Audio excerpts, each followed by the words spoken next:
परीक्षाओं के जमाने में ये क्रिकेट का खेल कैसे हो गया इसका?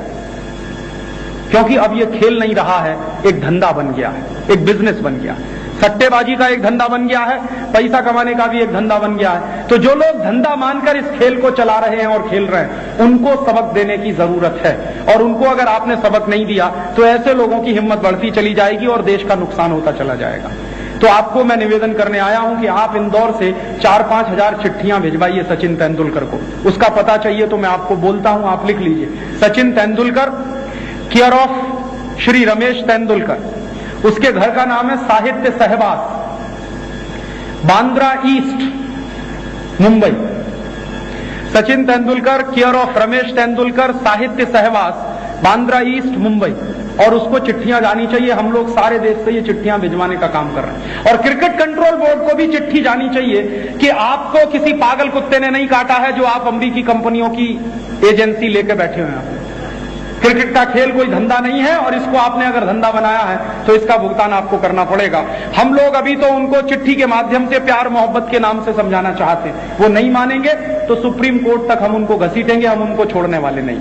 हमें मालूम है हम हारेंगे या जीतेंगे, लेकिन सारे देश के लोगों के सामने ध्यान में तो ये बात आएगी कि इंडियन क्रिकेट कंट्रोल बोर्ड काम कर रहा है अमेरिकी कंपनियों का प्रमोशन करने में और उनका धंधा बढ़ाने में। और ये बात अगर देश में साबित होती है तो हिंदुस्तान के लोगों को घृणा पैदा हो जाएगी और वो घृणा शायद इस देश के किसी हित में भी काम आ सके। और कम से कम उस घृणा में से एक नतीजा अगर ये निकले कि क्रिकेट का खेल देखना खेलना बंद हो जाए, क्योंकि मैं इसको एक बहुत ही बेवकूफी का खेल मानता हूं। 3-3 साल के बच्चे, 4-4 साल के बच्चे खड़े नहीं हो सकते, बैट लेके घूमते हैं गांव-गांव में, गली-गली। सड़क पे जरा सी देर ट्रैफिक रुका, विकेट लगाया, चालू हो गया खेल। अरे खेल खेलने हैं तो कुछ कम थोड़ी है भारत में। कितने सारे खेल हैं, गुल्ली डंडा है, कंचा गोली है, क्या क्या खेल हमारे पास नहीं। खो खो है, रस्सी कूदना है, ये करना है, वो करना, क्या फालतू का खेल हम खेलने में लगे जिसमें घंटों घंटों बेकार होते हैं, टाइम बेकार होता है, दिमाग तनाव में आता है, टेंशन आता है। 20 बॉल में 25 रन बनाने का उनको खेलने वालों को जितना नहीं होता उससे ज्यादा हम देखने वालों को हो जाता है। तो ये फालतू की बातें हमें क्यों करनी? और इन सब बातों से समय बचेगा, क्योंकि जब टीवी चैनल बंद हो जाएगा तो इस तरह की विकृतियां नहीं होंगी आपके दिमाग में। और जो समय बचेगा उसको आप राष्ट्र के काम में लगाइए, देश के काम में लगाइए, क्योंकि आज आपके समय की हमको बहुत जरूरत है। और मैं आपसे वही समय दान में मांगने आया, आपसे वोट मांगने नहीं आया, कभी आऊंगा नहीं। आपसे नोट मांगने भी नहीं आया। तो आप पूछेंगे क्या मांगने आए हैं? आपसे दान मांगने आया हूं समय का। एक दिन में आपके पास 24 घंटे का समय, इसमें से 23 घंटे आप अपने लिए रखिए, 1 घंटे का दान करिए। तो आप पूछेंगे हम क्या करें?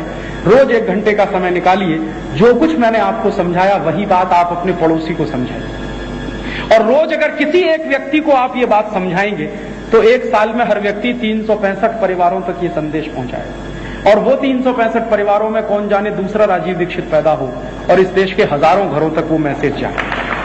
घर घर में, गांव-गांव, गली-गली में ये संदेश पहुंचाने की जरूरत है। और ये संदेश पहुंचाने का काम आपको करना है, क्योंकि ये देश के सम्मान का प्रश्न है, ये हमारी राजनीतिक संप्रभुता को चुनौती है, ये हमारी आर्थिक आजादी का प्रश्न है, ये हमारी सांस्कृतिक अस्मिता का भी प्रश्न है।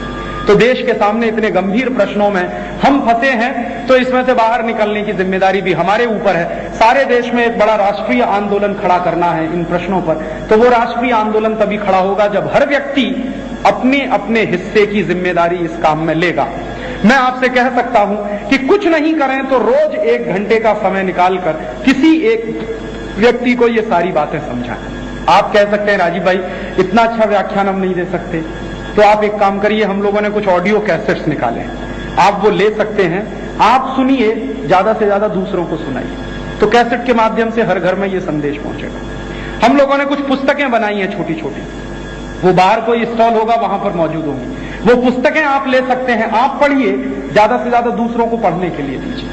हम लोगों की एक पत्रिका निकलती है नई आजादी, मासिक पत्रिका, उसमें हर महीने ऐसी जानकारी आती है। आप उसके मेंबर बन सकते हैं, तो आप मेंबरशिप लेकर उसकी हर महीने वो पत्रिका मंगा सकते हैं। आप पढ़िए और 10 परिवारों को पढ़ने के लिए दीजिए। तो कैसेट के माध्यम से, पुस्तकों के माध्यम से, पत्रिका के माध्यम से, जैसे भी बन सके आप इस विचार का प्रचार करिए। ये विचार का जितना तेज प्रचार होगा आचरण में उतना ही आएगा। पहले विचार होता है, फिर आचार होता है, और विचार और आचार अगर एक साथ चलना शुरू करें तो फिर क्रांति की शुरुआत हो जाती है किसी भी देश में। तो ये विचार का प्रचार, ताकि आचार इस देश में पैदा हो और उस काम में हम सब लग सकें, इसके लिए आपका 1 घंटे का समय दान चाहिए।